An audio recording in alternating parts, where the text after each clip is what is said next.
Ini pagi-pagi tadi saya dapat tag ya dari A Napitupulu yang dia bilang saat negosiasi aman-aman aja dan bisa dilakukan. Tapi bicara fee belum tentu terjadi. Ya, thank you banget ya, saya udah di tag dan dia dipanggil suhu. Kesannya saya ini sudah menjadi seorang pakar dan lebih mengerti banyak kok. Kalau saya kan memang berbagi yang sifatnya apa yang menjadi pengalaman saya dan saya terapkan pada diri saya dan saya bagikan gitu loh. Dan sudut pandang orang tidak akan sama, pasti berbeda.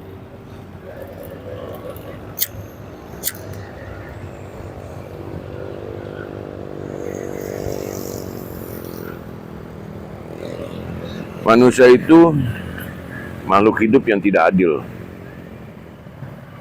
Kenapa tidak adil? Karena saat kita menambah, mengurang, mengalihkan, itu paling jago. Coba cek di mana aja. Kita ngomong realita dan logis ya.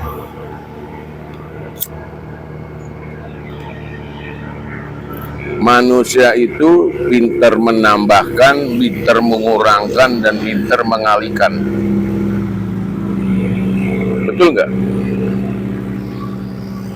Tapi saat mereka berbagi, mereka nggak ada yang jago. Makanya banyak yang korupsi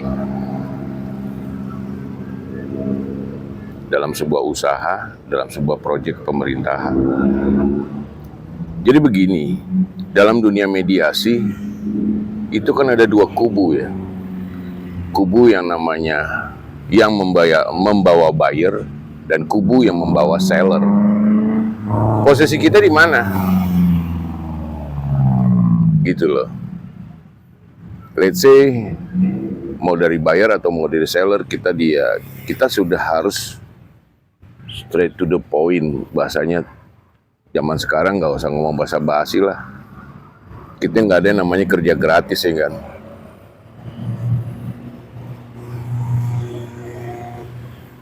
Karena seorang mediator tersebut tidak digaji, tidak mendapatkan dana operasional. Betul nggak? Seorang mediator atau mediasi ya dia bekerja dengan dirinya sendiri, tidak ada dibayar ataupun mendapatkan operasional cost, tapi mendapatkan kompensasi fee di saat transaksi berjalan dengan baik. Jadi kita wajib straight to the point di muka. Oke, misalkan kita dari posisi seller aja di Indonesia, kita langsung bertanya kepada decision maker-nya, direktur utamanya. Seandainya saya bawa buyer dan deal, berapa kompensasi yang saya terima? Biasanya kan pasti ada yang namanya diskon, apa itu udah urusannya mereka lah. Pihak buyer minta diskon, itu adalah kompensasi buat mereka. Dan kita membawa pesan dari pihak buyer kepada seller.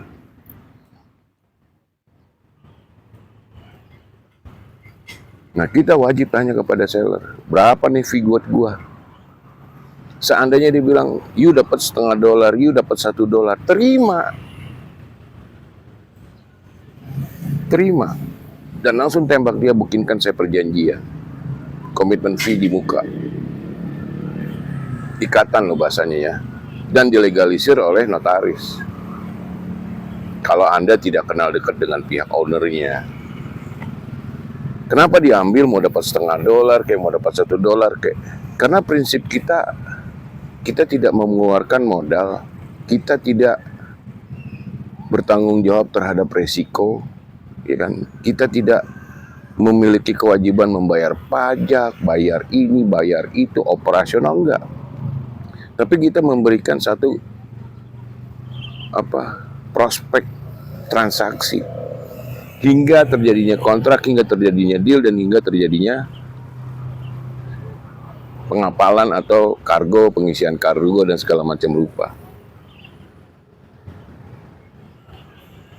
Berapapun fee yang kita terima, kita adalah memiliki profit atau margin 100%. Bener nggak? Karena kita nggak punya perusahaan. Jadi buat teman-teman yang menjadi mediator, satu, harus berani straight to the point. Dua, harus memahami alur transaksi. Ketiga, harus memahami si seller itu punya duit atau tidak, pembayarannya apa yang dapat dijalankan atau tidak.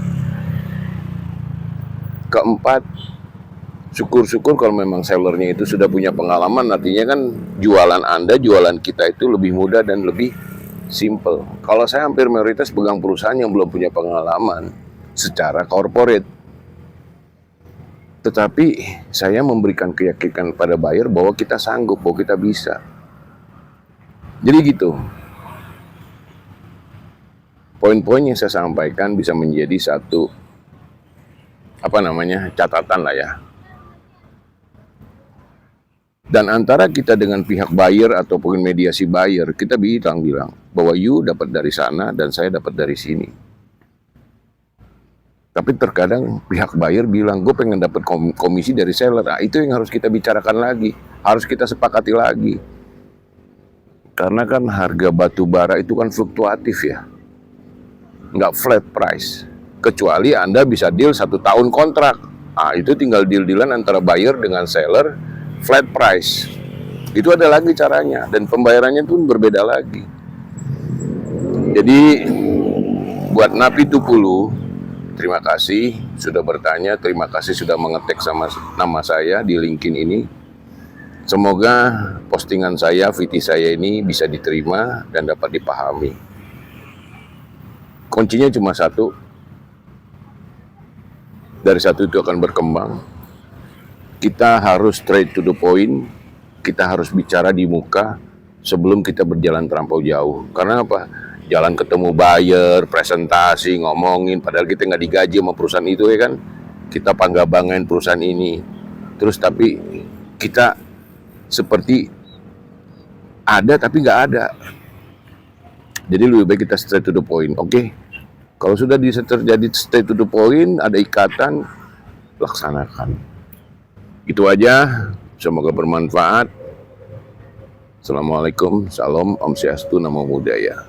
Balik lagi nanti pada video saya selanjutnya, celoteh si botak.